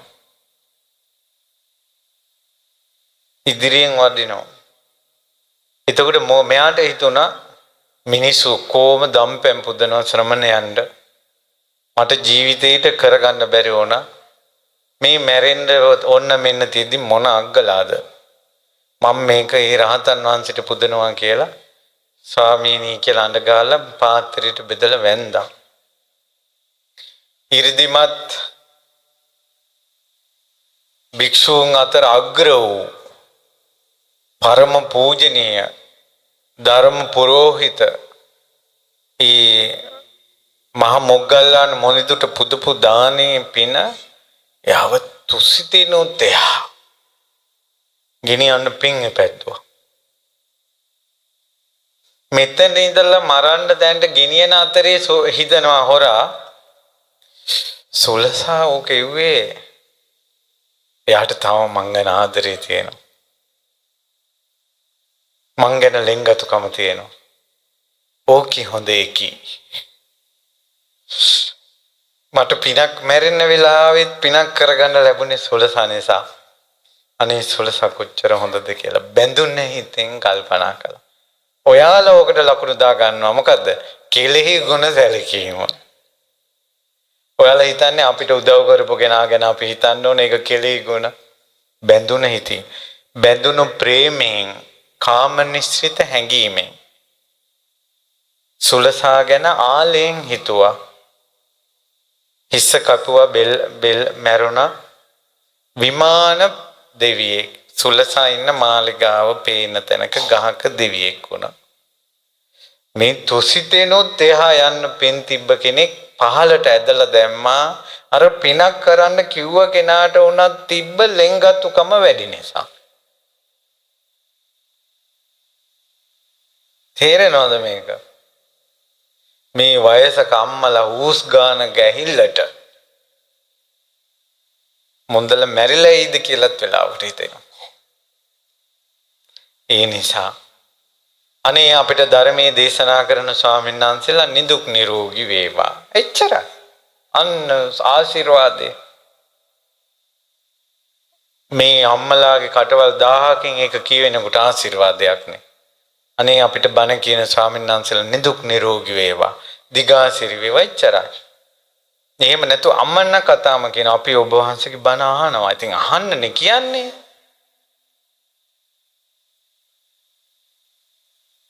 අනේ ඔබ වහන්සේ ෆෝන් එකේ ඉන්නව නේද කියනවා අම්මලා. ඉතින් ඒ නිසා අද ඉඳලා පහොඳේ. ඔයාලත් ඊතර වෙන්න. අපි කවුරුත් බුදුරජාණන් වහන්සේ සරණ යමු. අපි කවුරුත් ධර්මයේ සරණ යමු. අපි කවුරුත් සංඝ රත්නයේ සරණ යමු. ඒ කියන්නේ අපි හදා ගන්න ඕනේ වැරද්දක් නෙවෙයි අම්මා. ඒ කියන්නේ අපිට උනත් අපේ ලොකු සංඝනාති දැක්ක ගමන් අපිට හිටිපයින් ඉන්න බෑ අපිට උනත්. ඒ ගෞරවයට අපි නිකම්ම වන්දිනවා. ඉතින් නමුත් අපි හදාගමු. අපි බුදු සමිඳ පුදමු. ධර්මයේ පුදමු, සංඝ රත්නයේ පුදමු, සෑය පුදමු. සෑයක් ළඟ ප්‍රධාන බුදුරජාන් වහන්සේමයි, සෑයමයි. අපි ආපු වැඩේම කරගන්න ඕන සෑය ළඟ. නැත්තම් ජීවමාන බුදුරජාන් වහන්සේ මුණ ගැහුණත් අපි වෙන වැඩකයයි. ඉතින් හරි අපි ආපහු යමු කතාවට. ඒ රහතන් වහන්සේ කියනවා බලන්ටකෝ මං වැලි සෑයක් තමයි පිදුවේ. මට අමා මහ නිවන ලැබුණා කියන. දැන් බලන්න ඒ අවුරුදු 30000ක් ධ්‍යාන වැඩුවා. ඒ අවුරුදු 30000ක් ධ්‍යාන වඩපු එක බ්‍රහ්ම ලෝකෙන් ඉවර වුණා. මම කියන එක තේරෙනවද? හැබැයි රහත් වෙන්න පිනේ පැද්දුවේ වැලිසෑයට වැඳ එක. ඒතර බුද්ධ ගෞරවය, බුදුරජාණන් වහන්සේ සරණ යාම, බුදුරජාණන් වහන්සේට කරපු උපස්ථානය එයාව ඊතර කරලාමයි අවසන් වුනේ. හැබැයි භාවනා කරපු එක, ධ්‍යාන වඩපු එක බ්‍රහ්ම ලෝකෙන් පුණ්‍ය විපාකේ අවසන් කළා. එතනින් පස්සේ ආයේ බ්‍රහ්ම ලෝකෙ ගියේ නැහැ. හැබැයි අර පින මෝර ඇවිල්ලා අරහත්ත්වයටපත් කළා. ඊට පස්සේ රහතන් වහන්සේ ලස්සන වාක්‍යයක් දේශනා කරනවා. ඒ රහතන් වහන්සේ දේශනා කරනවා පින් කරනකොට මේවා ලොකු පින්, මේවා පොඩි පින් කියලා පින් බෙදන්න එපා කිව්වා. මේවා ලොකු පින්, මේවා පොඩි පින් කියලා බෙදන්න එපා කිව්වා. මං වැන්දි වැලිසෑයකට කිව්වා. වැලි ගොඩකට වඳින එක මහා ලොකු දෙයක් කියලා කවුද හිතන්නේ කියලා ඇහුවා. සාගරයට වැටිච්ච කෙනාට නැවේ නැගලත් එතර වෙන්න පුළුවන්. හැබැයි සාගරයට වැටිච්ච කෙනාට ලෑල්ලකට ගොඩ වෙලත් මහන්සියෙන් එතර වෙන්න පුළුවන්.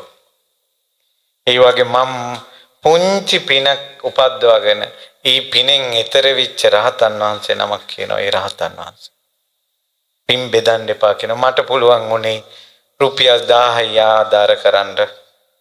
මට පුළුවන් උනේ ගඩොල් 1000කටයි. මට එක ගඩොල් කැටයකටයි පුළුවන් උනේ. මම පූජා කළ එක සිමෙන්ති කොට්ටයයි. එහෙම පින බාල්දු කරන්න එපා. ඔයාට පුළුවන් උපරිම දේ ඔයා කළේ. ඔයාට ගොඩාක් ප්‍රශ්න තියෙනවා. ගෙවල් වල ප්‍රශ්න, දරුවන්ගේ ප්‍රශ්න, ඉඩකඩම් ප්‍රශ්න, ඊළඟට ආර්ථික ප්‍රශ්න, ගොඩාක් කරදර මැද තමයි කීයක් හරි මේ ඔතාගෙන එන්නේ.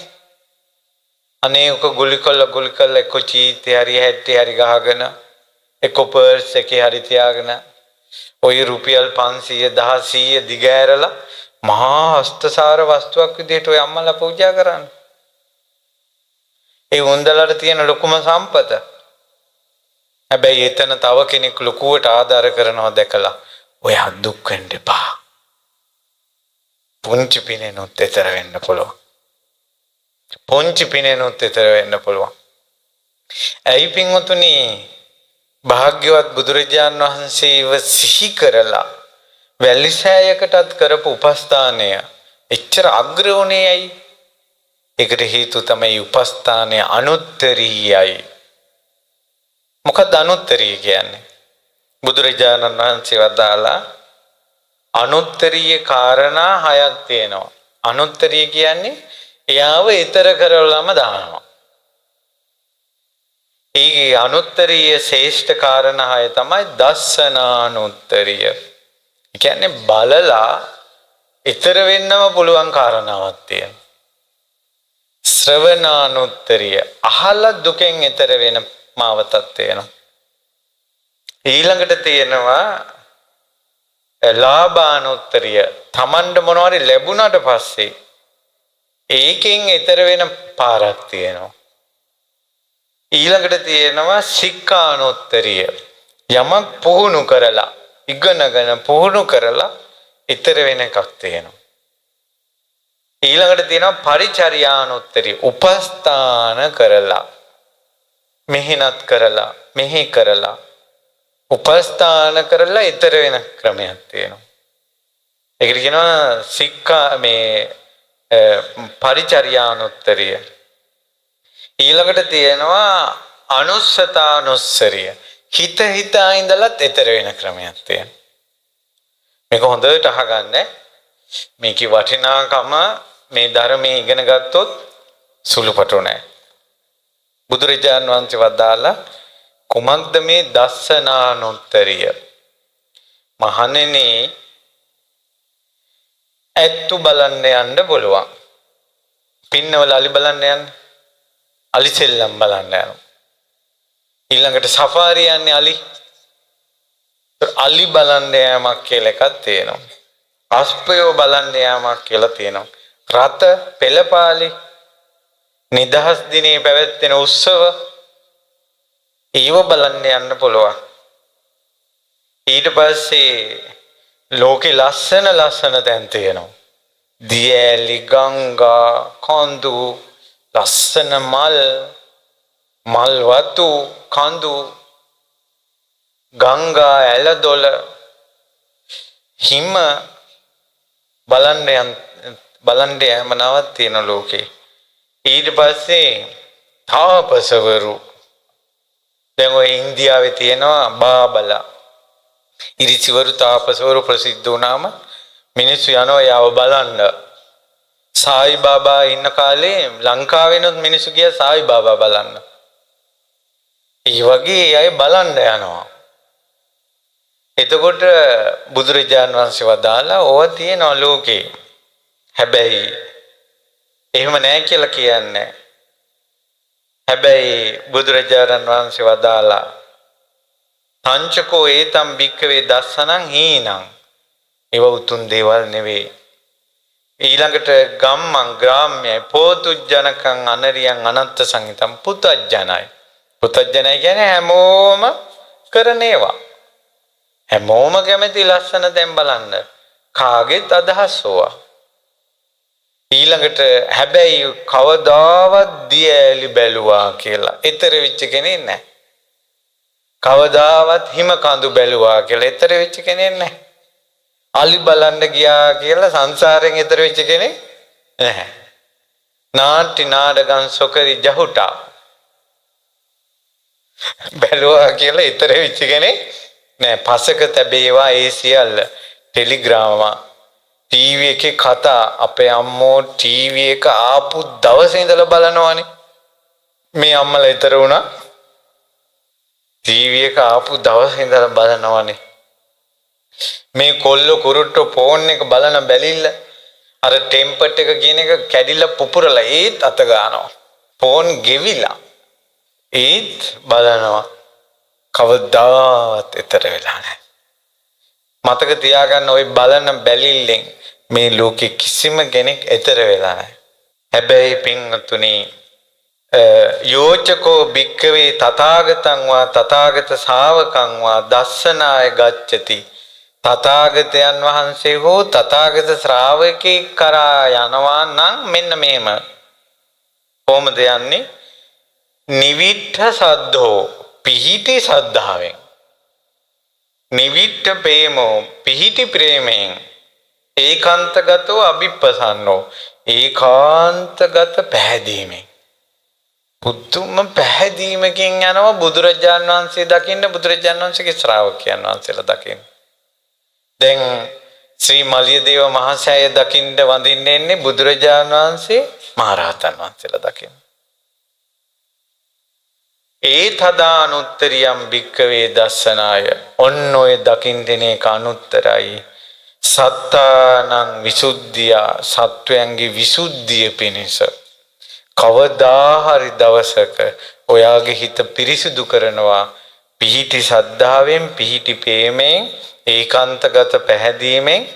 බුදුරජාණන් වහන්සේ හෝ බුදුරජාණන් වහන්සේගේ ශ්‍රාවකයෙක් දකින්න පැමිණීම කියන කාරණාව ඔයාලා යම් දවසක සුද්ධ කරනවා.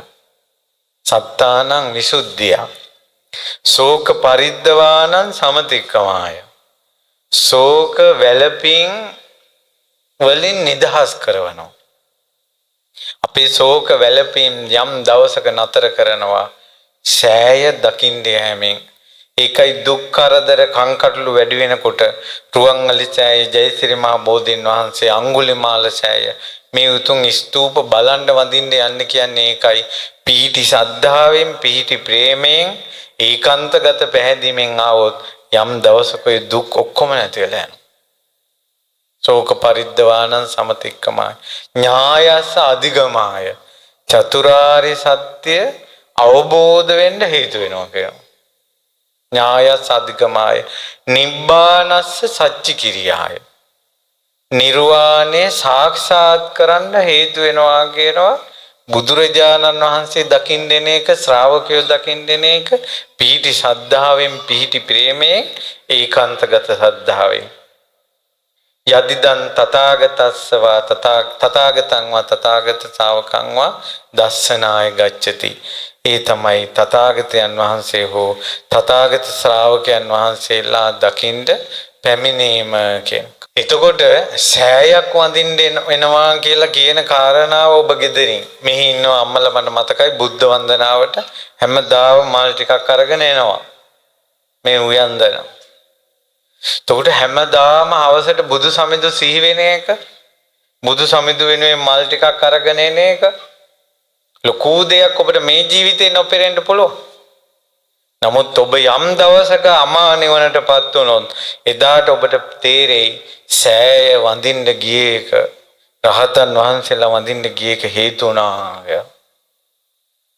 ඒ නිසා මේ ස්තූප කරවීම නිසා බුදුරජාණන් වහන්සේ ළඟට, බුදුරජාණන් වහන්සේගේ ශ්‍රාවකයෝ ළඟට මිනිසු කැඳනවා. දස්සනානුත්තරිය ඇති කරනවා සෑයක් හදීමෙන්. අපිට අද බුදු සමිඳු දැක ගන්න තියෙන සෑයක ඉන්නේ.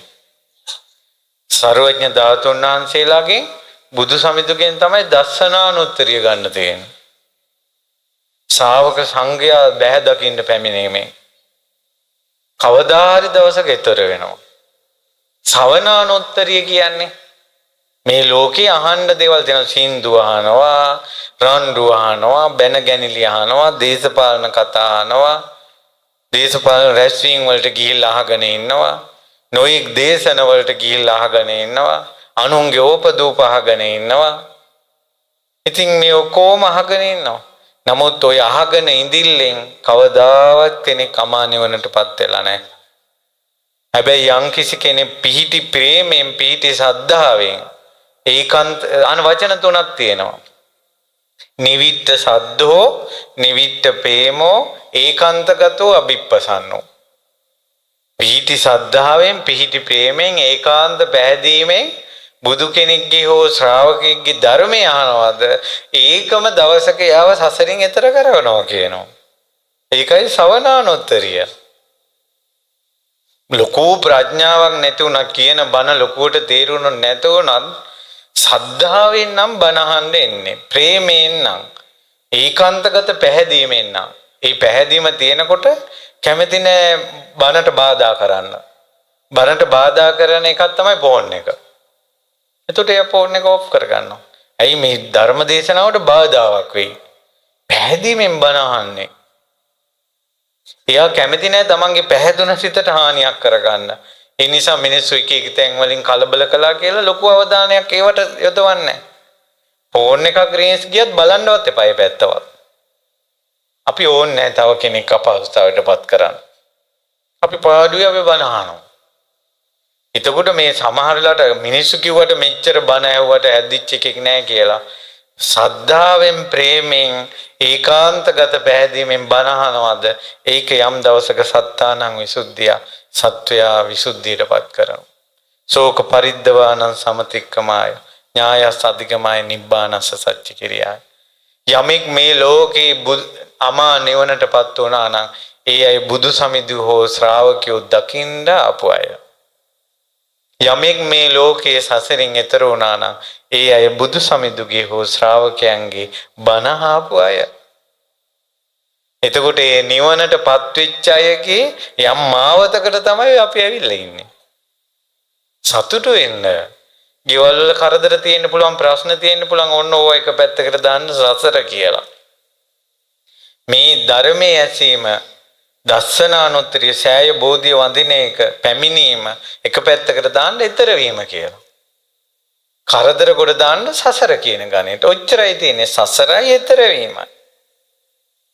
ඊතර වෙන පැත්ත බර කර ගන්න. අරකට තැනක් නොදී ඉන්න. ඊට පස්සේ පින්තුනේ ඊළඟ අනුත්තරිය තමයි බුදුරජාණන් වහන්සේ වදාලා ලාභානුත්තරිය. ලාභානුත්තරිය කියන්නේ ලැබීමදී. කොච්චර ඔයාලා ෆෝන් එකක් ගත්තොත් සතුටු වෙනවද ලැබුණාට පස්සේ? තියෙන පුත්ත ලාභම්පි ලබති, පුත්‍ර ලාභේ ලබනවා. ඊළඟට කාලයක් තනිකඩව ඉඳලා කසාද බඳින්න හම්බ වෙනවා. හරි සතුටුයි. ධන ලාභම්පි ලබති, ස්විප් එකක් ඇදෙනවා. අපි හරි සතුටුයි. උච්චාවචං වා පන ලාභං ලබති, උස් පහත් වශයෙන් ලාභ ලැබෙනවා, මැණික් ලැබෙනවා, තනතුරු උසස් වෙනවා, පඩිය වැඩි වෙනවා, රට යන්න ලැබෙනවා. අත්තෝ භික්ඛවේ ලාභෝ නසෝ නත්ති इति වදාමි. ඔය වගේ මිනිසුන්ට ලැබෙනව නැහැ කියලා කියන්නේ. හැබැයි ඔය ලැබීම් නිසා මේ ලෝකෙ කිසිම කෙනෙක් නිවන් දැකලා නැහැ. සසරින් එතර වෙලා නැහැ. කෙලෙස් අඩු වෙලා නැහැ.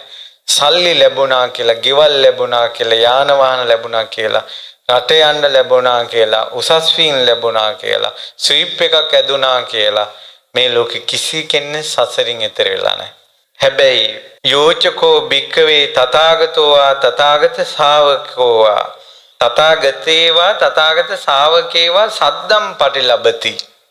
තථාගතයන් වහන්සේ ගැන හෝ තථාගත ශ්‍රාවකෙක් ගැන, රහතන් වහන්සේලා ගැන ශ්‍රද්ධාවක් ලැබෙනවා. නිවිට්ඨ සද්දෝ නිවිට්ඨ ප්‍රේමෝ ඒකාන්තගතෝ අභිප්පසන්නෝ. බුදුම ශ්‍රද්ධාවක් වෙනස් වෙන එකක් නෙවෙයි. පිහිටි කියන්නේ එයාගේ ඇතුළෙම තියෙනවා. නිවිට්ඨ සද්දෝ කියන්නේ ඒ බුදුරජාණන් වහන්සේ ගැන ඇති වෙන ශ්‍රද්ධාව පිහිටලා. තථාගත රහතන් වහන්සේලා ගැන ඇති වෙන ශ්‍රද්ධාව පිහිටලා. ඒක වෙනස් වෙන්නේ නැහැ. අන්න ඒ ශ්‍රද්ධා ලාභය කියන එක සත්තානං විසුද්ධිය. ඔබට ඇති වෙලා තියෙන අවංක ශ්‍රද්ධාවක් නම් ඔබ ඊතර වෙනවා. ශෝක පරිද්දවාන සමතික්කමයි. ශෝක පරිද්දව නතර කරනවා. ඥායස් අධිගමාය. චතුරාර්ය සත්‍ය අවබෝධ කරනවා. ඔබට ඇතිවෙච්ච ශ්‍රද්ධාව ඇත්ත එකන්න. හැබැයි දැන් බලන්න මහමෙවුනාවේ මුලින් පටන් ගන්නකොට මිනිස්සු ඇති ලොකුඩා ශ්‍රද්ධාවටපත් වෙනවා. කාලයක් යනකොට ටික ටික හැලෙනවා. ආන්දර නමක් වුණත් එකපාර බණ කියනකොට කොහොම පැහැදිලා එනවා. කාලයක් ගියාට පස්සේ අමතක වෙනවා. දැන් දොළුකන්දේ හාමුදුරුවෝ බණ කියනකොට කාලයක් පුදුම ආසාවෙන් එකතු වුණා. මතකවත් නැහැ. තවම දොළුකන්දේ හාමුදුරුවෝ ඉන්නවා. ඊළඟට තව එක එක නායක හාමුදුරුවෝ මනං වශයෙන් කිව්වොත් ගොඩක් හාමුදුරුවෝ බණ කියනකොට පුදුම විදියට එකතු වුණා. තව මේ හාමුදුරුවෝ ඉන්නවා. මතකවත් නැහැ දැන්. එතකොට අද කාලේ මිනිස්සුන්ට ඇති වෙන පැහැදීම කාලයකට ඇති වෙනවා, කාලයකට නැහැ, කාලයකට නැති වෙනවා. ඒක නෙවෙයි මේ කියන්නේ. බුදුරජාණන් වහන්සේ ගැන, රහතන් වහන්සේලා ගැන ඇති වෙනවා නම් සෙලවෙන්නේ නැති පැහැදීම සද්ධා ලාභයක්. ඒ පැහැදීම, ඒ ප්‍රේමය ඒ විදිහටම තියෙනවා නම් ඔබ ඊතර කරනවා ඒ සද්ධා විසින්. ඒකට තමයි ලාභානුත්තරිය කියන්නේ. ලැබෙනවා නම් ලැබෙන්න ඕන එවැනි සද්ධාාවක් චංචල දෙයක් නෙවෙයි. දැන් මම මලියදේව මහරහතන් වහන්සේගේ සෑය ගැන කියනකොට අනේ අපිට උතුම් සෑයක් ලැබුණා කියලා දැන් ඇති වෙන කැක්කම හැඟීම හැමදාම තියෙනවා නම් ශ්‍රාවකයන් වහන්සේලා ගැන නිවිට්ඨ සද්ධා. මේ සෑය ගැන පැහැදීම පිහිටලා. ගානක්වත් නැත්තම් තව මාසයක් දෙකක් ගියාට පස්සේ සතියයි. එතකොට පැහැදීම ස්ථිර වෙච්ච එකක් නෙවෙයි. ඊට පස්සේ තියෙනවා සික්ඛානුත්තරිය. බුදුරජාණන් වහන්සේ වදාලා සික්ඛානුත්තරිය කියලා කියන්නේ හත්ති ශිල්ප, අස්ස ශිල්ප. කියන්නේ ශිල්ප අපි කියමු ගණන් හදන්න ඉගෙන ගන්නවා. කම්පියුටර් වැඩ ඉගෙන ගන්නවා. මේ කැමරා කරන්න ඉගෙන ගන්නවා. ඩ්‍රෝන අහසට යවන්න ඉගෙන ගන්නවා. අහසින් ඩ්‍රෝනෙන් මල් දාන්න ඉගෙන ගන්නවා. ඊට පස්සේ මේ බිල්ඩින් හදන්න ඉගෙන ගන්නවා. මෝල්ඩින් ගන්න ඉගෙන ගන්නවා. චිත්‍ර අඳින්න ඉගෙන ගන්නවා. ඊට පස්සේ තව සිංහල ඉගෙන ගන්නවා. විද්‍යාව ඉගෙන ගන්නවා. ඉංග්‍රීසි ඉගෙන ගන්නවා. භාෂා ඉගෙන ගන්නවා. අඟහරු ලෝකෙට මේ යානාවක් යවන්න පුහුණු වෙනවා. ඔය ඔක්කොම සික්ඛා. බයි ඉගෙන ගැනීම ශිල්ප නිසා ඒ ශිල්පයෙන් හේතු කරගෙන නිවනටපත් වෙච්ච කෙනෙක් නැහැ. ශෝක වැළපීම් දුක් දුම්නස් ඊතර වෙන්නේ. ගොඩාක් විද්‍යාඥයන්ගේ පවුල් ගොඩාක් අසාර්ථකයි. වල විද්‍යාව ඉගෙන ගත්තොත් එක විද්‍යාඥයන්ගේ නියමයන් මූල સિદ્ધාන්ත ඒ විද්‍යාඥයන්ගේ පවුල් ජීවිතය අසාර්ථකයි. ගොඩාක් කරදර. සමහරට ගොඩාක් උගන්වන ගුරුවරුන්ගේ ගෙවල් වල ගොඩාක් අවුල්. ඊට පස්සේ ගොඩාක් මේ ශිල්ප දක්වන අයගේ ගෙවල් වල අවුල්. ඒ කියන්නේ එයාගේ ශිල්පයෙන් එයාගේ දුක නැති වෙලා නැහැ. කෙලෙස් නැති වෙලා නැහැ. හැබැයි යම් කිසි කෙනෙක් පිහිටි සද්ධාවෙන් පිහිටි ප්‍රේමයෙන් ඒකාන්තගත ප්‍රසාදයෙන් සිල් රකින්න පුරුදු වෙනවද? බුදු කෙනෙක්ගේ ශාසනයේ භාවනා කරන්න පුරුදු වෙනවද? බුදු කෙනෙක්ගේ ශාසනයේ ප්‍රඥාව දියුණු කරන්න පුරුදු වෙනවද?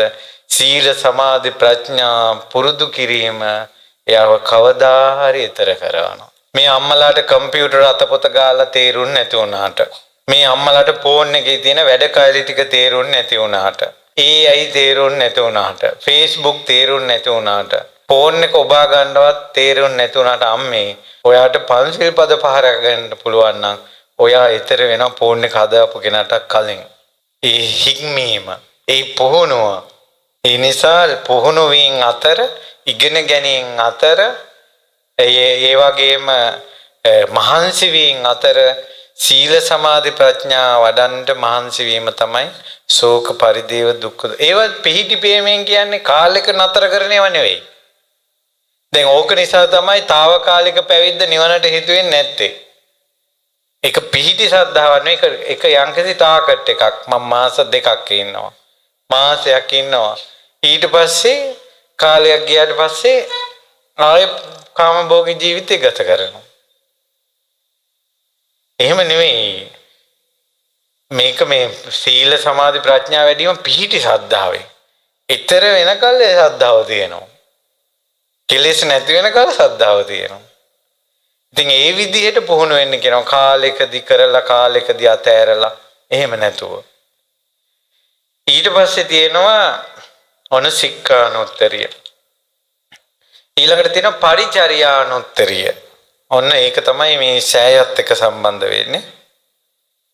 මේ ලෝකේ තියෙනවා කත්තියම්පි පරිචරති. රජවරුන්ට උපස්ථාන කරනවා. කොහොම අපි සංසාර රජවරුන්ට උපස්ථාන කළාද? උයන අය වෙලා ඉඳලා රජ්ජුරුවෝ යම් කෑමක් තුක් කියලා කෙල ගැහුවොත් උයන මිනිස්සයා දන ගහගෙන ඒක ලෙව කන්න ඕන. ඔව්. සමහර වෙලාවට රාජ කුමාරිකාවෝ ඇතාගේ අස්වැයාගේ පිටට යද්දි රාජ සේවකයෝ පාත් වෙලා පිට දෙන්න ඕන පඩිපෙලක් වගේ. එහෙම ඉන්න ඕන. ඔය මම දැක්ක යුරෝපේට ධනවතුන්ගේ ගෙවල් වලට පිට රටවල් වලින් වැඩට ගන්නේ පස්ස පිහින්න. ඒ අය වැසිකිලි ගිහිල්ලා පස්ස හොදන්න කැමති නැහැ. එතකොට එයාලා වැඩට අරන් තියනවා මේ කක්ක කළා පස්ස පිහින්න විතරක්. සංසාරේ අපි කවුද දන්නේ ඔයා අපි ඉපදිලාද එහෙම කියලා. අනුන් කක්ක කළාට පස්සේ ජොබ් එක විදිහට අනුන්ගේ පස්ස හොදනවා. ඉඳුල් හොදන, කක්ක රෙදි හොදන, කක්කුසි හොදන. ওই විදිහට බ්‍රාහ්මණ ශාස්ත්‍රීය වෛශ්‍ය කේකයගේ පරිචර්ය උපස්ථාන කරනවා අපි. මිච්ඡා දෘෂ්ටික තාපසයන්ට සාදුවරුන්ට උපස්ථාන කරනවා. කවදාවත් මේ උපස්ථානෙන් ඈතර වෙලා නැහැ කෙනෙක්. හැබැයි යම්කිසි කෙනෙක් පිහිටි ප්‍රේමයෙන්, පිහිටි ශ්‍රද්ධාවෙන්, ඒකාන්තගත පැහැදීමෙන් බුදු කෙනෙකුට උපස්ථාන කරනවාද, බුදු කෙනෙක්ගේ ශ්‍රාවකයන් උපස්ථාන කරනවාද, එපමණකින්ම සත්තානං විසුද්ධියා. ශ්‍රද්ධාවෙන් නම් සෑ මලු අතු ගන්නනේ, පරවිච්ච මල් ඉවත් කරන්නේ, අලුත් මල් තබන්නේ, පහන් දැල්වන්නේ, පැදකුණු කරන්නේ, බුදු ගුණ කියන්නේ, බුදු සමිඳුට දන ගසා වඳින්නේ පිහිටි ශ්‍රද්ධාවෙන්, පිහිටි ප්‍රේමයෙන් නම් ඔබගේ උපස්ථානය ඔබ ඊතර කරනවා. ඒකනේ වැලි සෑයට වැඳපු කෙනා ඊතරම කෙරෙව්වේ. ඒක තමයි අනුත්තරීය. බුදු කෙනෙක් ලෝකෙට පහළ වීම තමයි අනුත්තරීය ධර්ම 6 පහළ වීම. දස්සනානුත්තරීය ලෝකෙට පහළ වෙන්නේ බුදු කෙනෙක් පහළ වුණා. සවනානුත්තරීය, සික්ඛානුත්තරීය, ලාභානුත්තරීය, පරිචර්යානුත්තරීය. ඊළඟට තමයි අනුස්සතානුස්සතිය.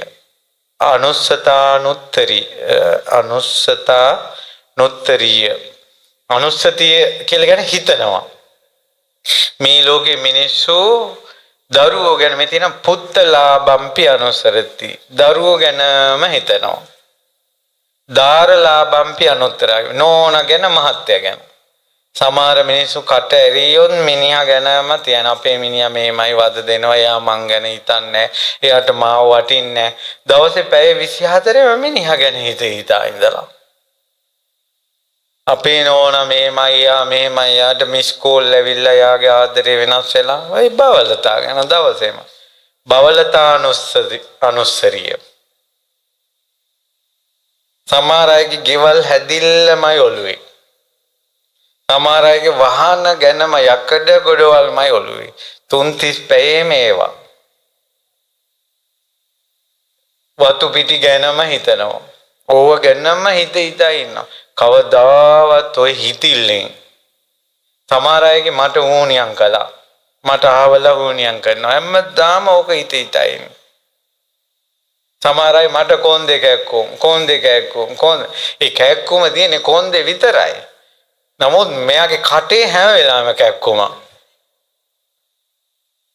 මට කොන්දේ කැක්කුමයි තුනටි කැක්කුමයි කියා ඉන්නවා ඉතින් මේව සීකර කර හිටියා කියලා කවදාවත් කෙනෙක් ඈතර වෙලා නැහැ කියනවා හැබැයි යම් කෙනෙක් පිහිටි ප්‍රේමයෙන් පිහිටි සද්ධාවෙන් ඒකාන්තගත අභිප්‍රසන්න භවෙන් බුදු සම්මිඳු ගැන හිතනවා බුදු සමිඳුගේ ශ්‍රාවකයෝ ගැන හිතනවා නම් එයා ඉපමණකින්ම සත්තානං විසුද්ධිය එයා කවදා හරි පිරිසුදු වෙනවා ශෝක පරිද්දවානං සමතික්කමාය ශෝක වැළපුන් ඉක්මවා යනවා එයා දුක්ඛ දෝමනස්සානං අත්තංගමාය දුක් දුම්නස් ඉක්මවා යනවා එයා ඥායස් අධිගමාය චතුරාර්ය සත්‍ය අවබෝධ කරනවා නිබ්බානස්ස සච්චි කිරියාය නිර්වාණය සාක්ෂාත් කරනවා බුදු ගුණ හිතන එක දවසට විනාඩි 5ක් හරි බුදු ගුණ හිතුවොත් ඒක ඔයාට ඊතර වෙන්න හේතු වෙනවම තමයි